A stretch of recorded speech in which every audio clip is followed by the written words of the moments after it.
Welcome viewers once again to this NPTEL course on educational leadership. So, we were discussing about the innovative pedagogy and technology, how it enhances the learning and performance. So, we have already discussed about a number of pedagogical methods and how technology has been blended with the pedagogy to make it more effective. So, we have already discussed about a number of techniques. So, now we will discuss about one more technique, that is called the puzzle based learning.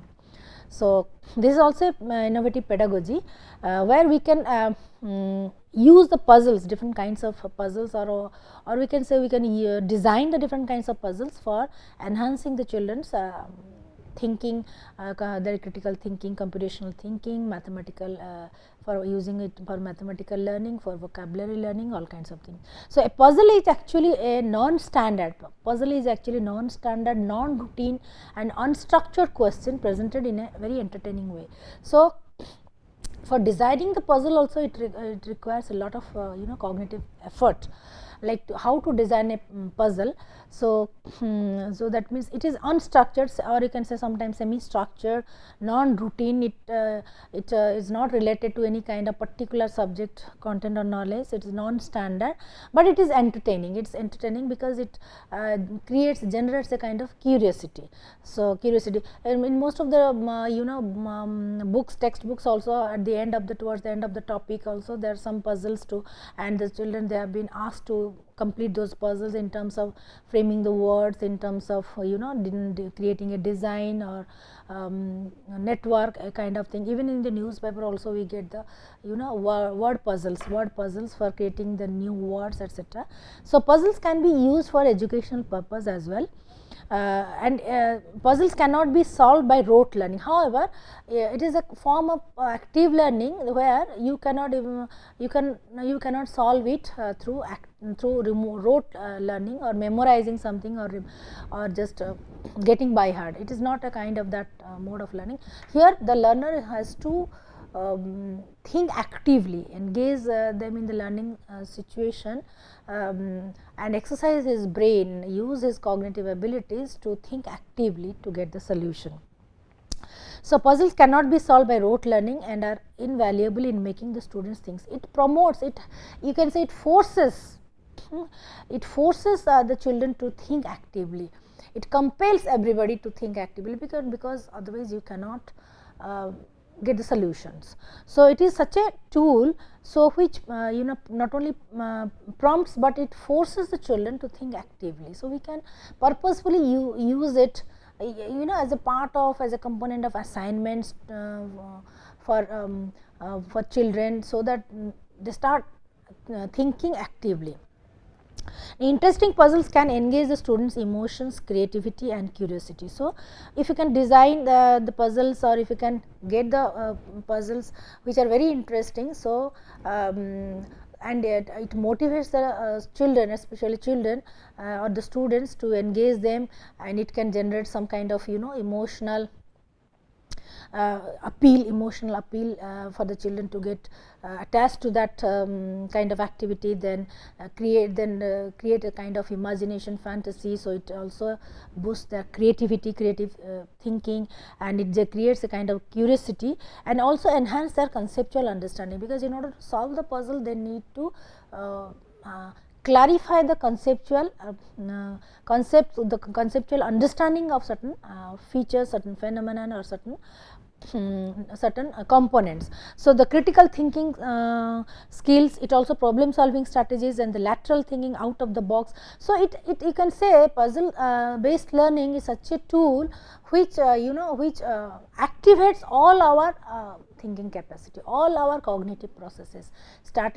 Yes, it cannot be solved from the through the rote learning, but suppose when you go back to the your past learning, so it also helps us in remembering, recollecting, recapitulating your past learning skills and knowledge. So, that means it activates, you can say it stimulates, it activates, it mobilizes all our thought processes, all modes of, starting from application to critical thinking to curiosity to imagination, and with the affective component, like with the emotional appeal, with the emotional attachment to that game, like that puzzle. Unless and until you complete that, you won't feel like withdrawing yourself or stopping in, because it also gives a kind of sense of self efficacy, and also challenge, a sense of challenge, and a sense of self satisfaction. So all these things, all these components have been embedded in that puzzle game. So puzzle based learning, it can be tried out for higher education students also, for engineering students, for science students, for higher secondary students, for generating interest among them for the mathematics, for the science, for different kinds of problem solving skills. So the solving the problems can be linked to the development of the professional skills and solving unusual non-routine routine kind of business. So often these puzzles like puzzles have been used by different employers also for testing the prospective employees or the candidates problem solving ability, like whether they can think out of the box, or how quickly they can grasp the situation, and what is their common sense intelligence, and how promptly, quickly they can think of a solution. So how professional they are, how good they are in understanding the business problems, and how actively they can think about the problem and quickly reach to a solution. So professionals, for enhancing the professional skills, business skills also, the employers are often they are using the puzzles, and sometimes during the interview also, for the placement interview also. So in order to evaluate the students, the candidates problem solving skills, their creative thinking skills, their innovative ideas, or the skills for thinking out of the box, that means beyond the textbooks or beyond the content or the domain knowledge which they have gone through. So this kind of innovative real life problems for solving the different unnatural, or you can say that means unpredictable problems or emergent problems. How can you solve it? For these kind of things, sometimes the placement interview, in case of a placement interview, the employers also they use the puzzles. So it's the best method not only to engage, but to exercise, to activate, to mobilize all our thinking processes, but again to recharge, you can say, to recharge or stimulate our higher order thinking process, to actively engage, it's actively engage our brain power. So the ultimate goal of the puzzle based learning is to lay the foundation for the students to be effective problem solvers in the real world. So the ultimate goal of this puzzle based learning is that not only they will be the very good problem solvers in the classroom situation, in the educational setup, etc., but how they can be very good thinkers, how they can be very good problem solvers in the real life situation, Now this is the diagram, you can see.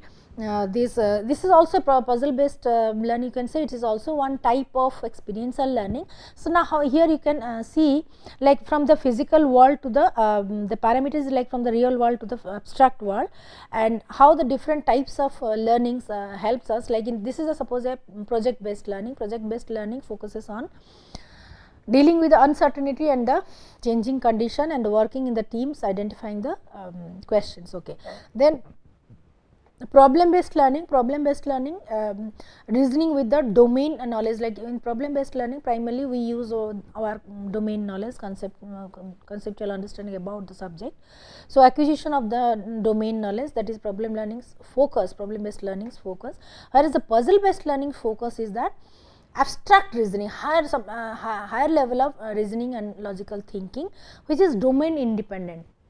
As it is related to out of the box. So even though you have prepared the subject very well, the A to Z of your subject domain, etc., but it is thinking out of the box. So it stimulates abstract reasoning in a higher level of intellectual exercises. So it stimulates your critical thinking and logical reasoning high, and at the abstract level. So this is the relationship pattern of all these kinds of experiential learning, that is project based learning, problem based learning, and the puzzle based learning. Now more recently this puzzle based learning are being extensively used by the mentors, by the tutors, the higher level education, at the engineering education, the science education, for for enabling our students, for enabling our future or prospective job seekers or the employees to activate their out of box thinking, that is the problem solving skills. So, that means beyond the textual knowledge.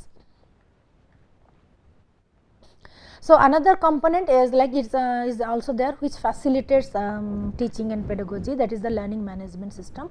It's a tool, you can say it's a tool, it's a technology, it's a tool which can be used to facilitate our teaching learning process. So, learning management system nowadays it's mostly being used by the different colleges, different on campus educational institutions, coaching centers, tutorials, as well as the universities, for primarily to deal with a large number of students. So, with the large number of students, so this LMS system, learning management system, helps a lot at being used as a learning tool. That means to monitor, to evaluate, to give the feedback, to conduct the assessment, to provide them the teaching learning materials, all kinds of for educational purpose. These LMS are being used for dealing with the large size classrooms, large number of in campus students.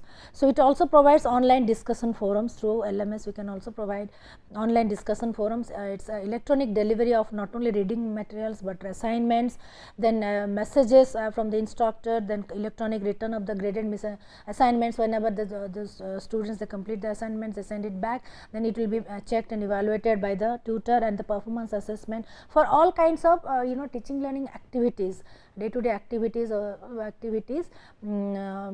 evaluation, assessment, providing the learning materials, monitoring, catering to the individual needs. We are using this LMS just to make it more personalized, just to monitor and make it more personalized, give the personalized experience to each and every learner, because otherwise it is very difficult to give the feedback to 300 students in a classroom, or maybe in some subject, basic subject like physics, chemistry, mathematics, students strength can be 800, 1000 for per batch.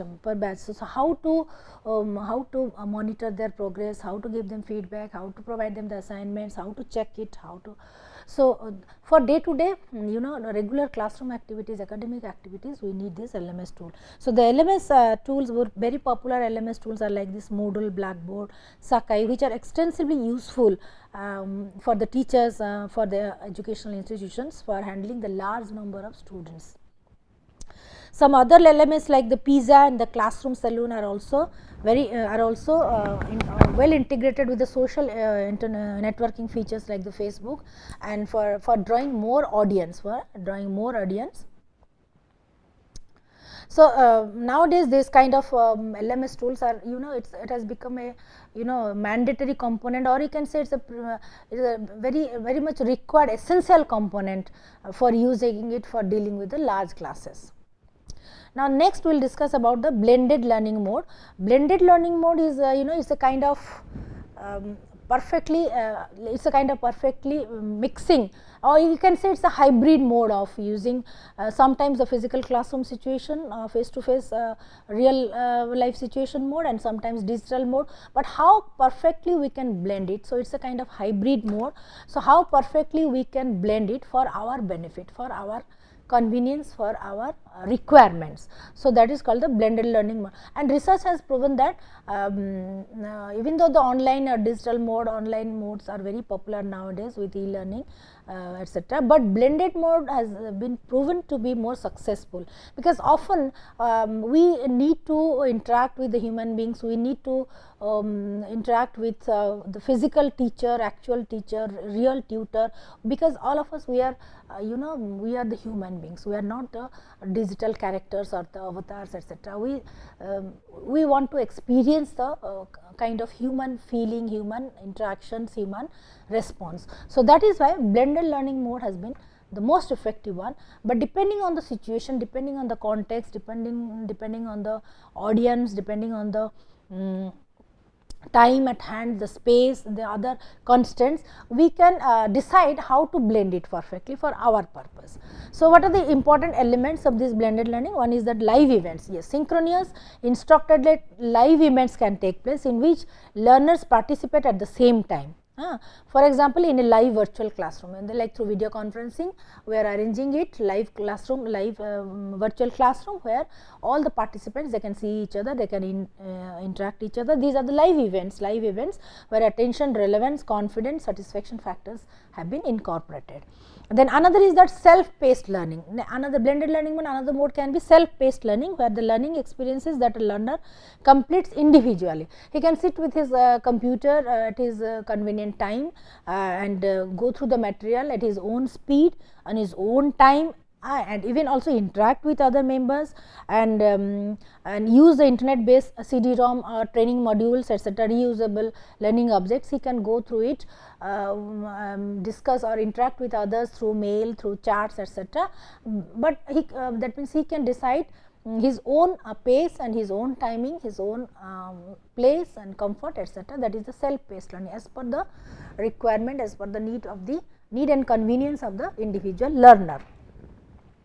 The next is collaboration. Collaboration is also another blended learning mode, where environment in which the learners communicate with others either through email or the online discussion, online chat, peer-to-peer chat or peer-to-mentor chat. It can be a collaborative mode with the online discussion and the mails, etc. Another, assessment can also be done. Assessment, a measure of learners' knowledge, pre-assessment can come before the live or the self-paced events to determine the prior knowledge, and the post assessments can also be done for the self-paced learning events to measure the learning transfer. So, through blended learning, a kind of pre-assessment can be done before the learner goes through the learning material in his personalized mode or in his self-paced mode, and after he has gone through a course or module or subject content for a few weeks or something, like then his assessment can also be done at the. So, it also measures the learning transfer as well as the learning gain. For assessment purpose, blended learning is also perfect mode. So, performance support materials, performance support materials, on the job reference materials can also be provided through blended learning mode, that is to enhance the learning, to enhance the retention and transfer. It can also include some of the PDF downloads, printable references, summarizes and the job aids. So, often we can use the charts, graphs, summaries, etc. So, sometimes we can also use some handouts, some physical materials, or sometimes we can use some digital materials, and we can to support our performance, some online materials, some offline materials, some hands-on activities, some PDF downloads, etc. So, here we can see one of the YouTube video to go through it. Today, information and communication technology, or ICT, the internet and the mobile revolution have changed how we do things. Everything is going online. Think instant data access, social media, e-commerce, mobile communication, cloud computing, and the Internet of Things. In our globalized, knowledge-based world, the spread of mobile phones, communication systems, and Internet infrastructure has had a big impact on trade and development. Information and communication technologies are critical tools for job creation, e-commerce, and economic growth. The production of ICT goods and services is an industry in itself. There is, however, a long way to go before everyone is able to participate in this evolving information economy.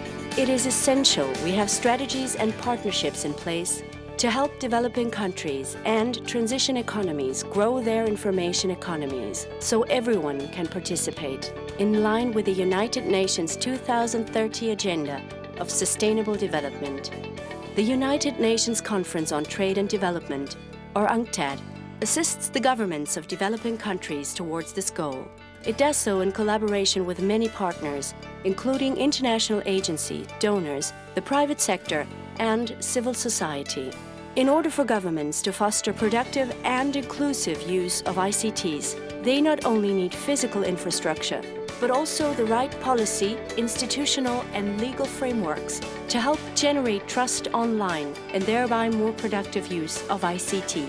These are areas where UNCTAD makes a difference. Drawing on over 15 years of experience, we help countries put policies in place to increase their participation in the global information economy.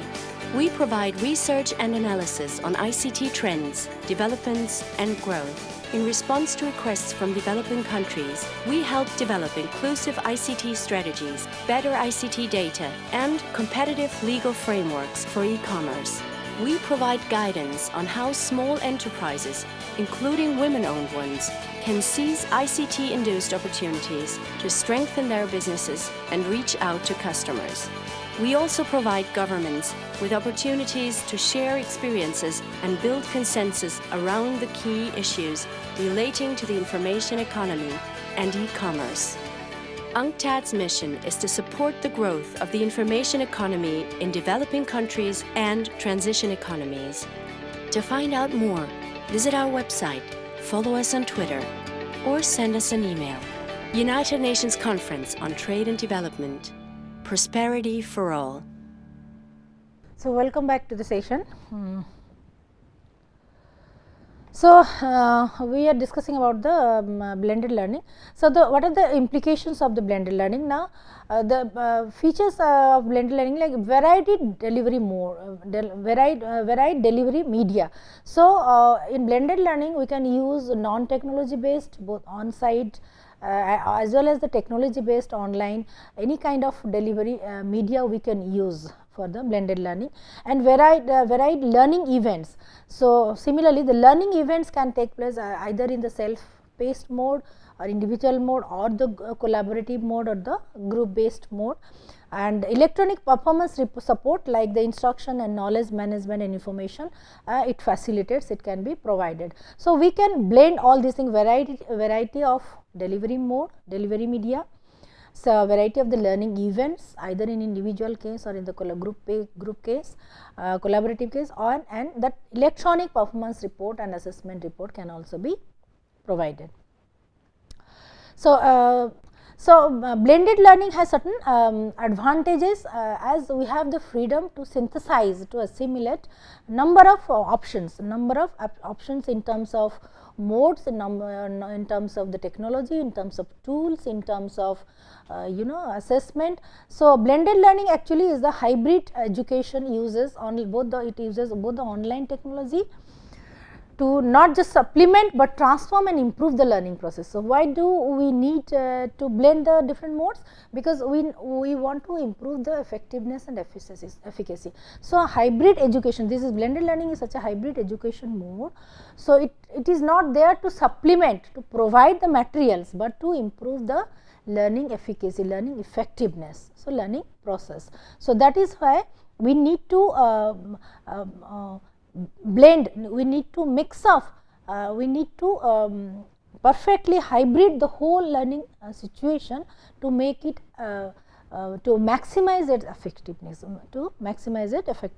Successful blended learning occurs when technology and teaching inform each other, when technology and teaching, when facilitated, they support each other, they supplement each other, they facilitate each other, when the technology it is not only adaptable, but it is facilitating the teaching and inform each other, and materials become dynamic. So, the materials become dynamic when it reaches the students of varying learning styles. So, in order to cater to the learning needs of different kinds of learners who are having different learning styles, different preference of studying the materials. So, here we can make it more dynamic, more flexible by mixing the technology with the learning material. So, hybrid classrooms on the internet can reach and engage the students in a truly customizable way. So, if you can use a blended learning approach in our classroom situation, that is hybrid classrooms on the internet by using the internet. So, it can reach and it can engage to the students, to different students in a truly customizable way, means as per their requirement, as per their satisfaction, as per their learning style, as per their speed and ability. So, it can truly cater to the needs of really individualized learning or personalized learning. Online blackboards and Moodle are perhaps the two best known CMS applications used today. So, we use, that is why here to perfectly blend the technology with the learning material or the pedagogy and make it make the hybrid classroom more effective and perfectly personalized for providing the learning experiences. So, we use the LMS tools, that is the Moodle and the the online blackboard, which are the, you can say these are the useful tools for making the blended learning or hybrid classroom more successful.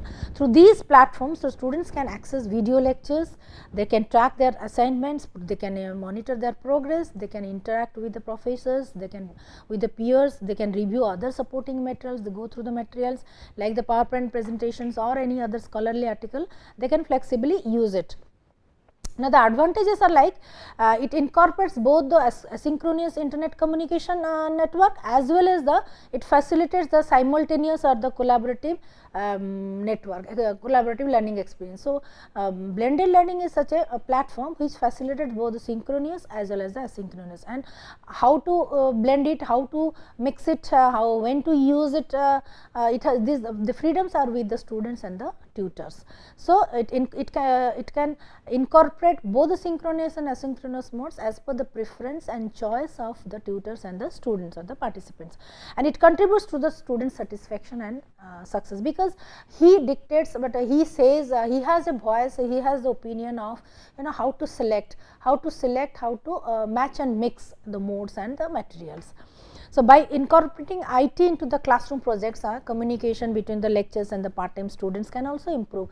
By incorporating this IT, those the right communication can be established, interaction can be established between the tutor and those who are the part-time students, even though they are not physically present, even though they are not in touch with the tutor 24/7, but they can through the communication can be done, and they can learn, they can have access to the lectures, and they can improve their performance. The students are better able to evaluate their own understanding of the course material via using the qualitative and the quantitative assignment modules. So, in blended learning mode, the students have the more freedom and access, even though those who are not the regular boarders, regular students or regular students of the formal education, even though they are doing it part timely or remotely they are doing it, but they can monitor their progress and clarify their doubts through from the tutors while going through the materials,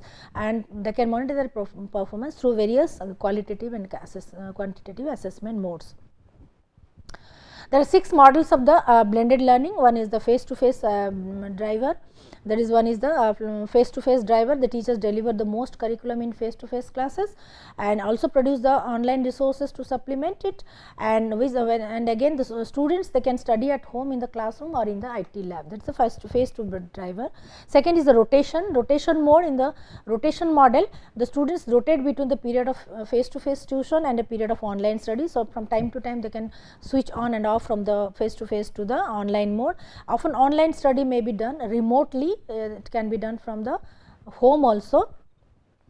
Another is the flex model. In the flex model, most learning is done through the online environment, and face to face teaching is still available, but for the small groups and the individuals, as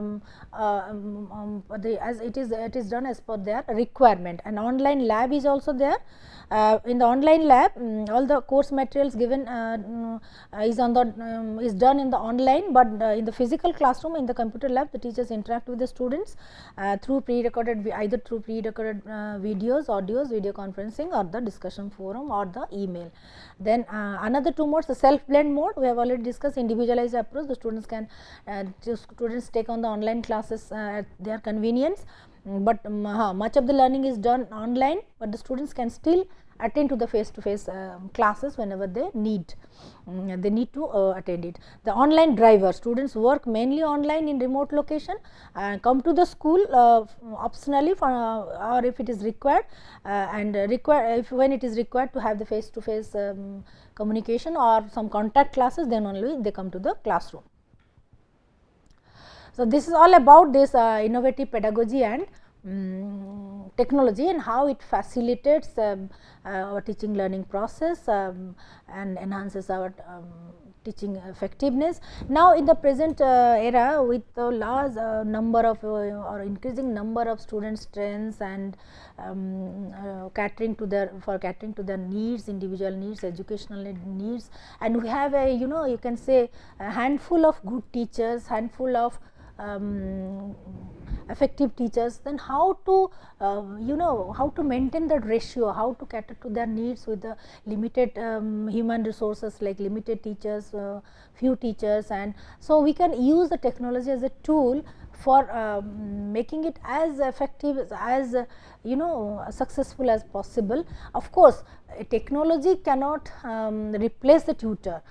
Technology cannot really replace a good tutor or good teaching, a good human being or good mentor, but however, how extensively we can use the technology for handling large classes, for dealing with a large number of students in the classroom, and again updating our knowledge regarding the global education, the quality education, and the what is going on around the world, and again what is required, what is the 21st century required skills, both the generic skills, functional skills, soft skill, domain knowledge, right skills and attitude, and to make us well acquainted with the ongoing job platforms, employment opportunities, and all kinds of entrepreneurship skill. So, for all kinds of this multipurpose function of the education, for starting from the development to the job to the entrepreneurship to the maintaining sustainable development, all kinds of activities we need to have a very good education system, and for which we have to be innovative not only in terms of technology, but in terms of pedagogical techniques also. So, how can we perfectly blend this pedagogical technique, pedagogical principles with the technology, and but however with good intention, positive attitude, motivation, energy, enthusiasm, then we can strengthen our education system. We can motivate our students for being the self learners and the 21st century job seekers and the potential employees as well. So, thank you very much. At this point, we end this chapter of innovative pedagogy and technology for learning, enhancing learning effectiveness. Now, in the next class, we will start a new topic. Thank you very much.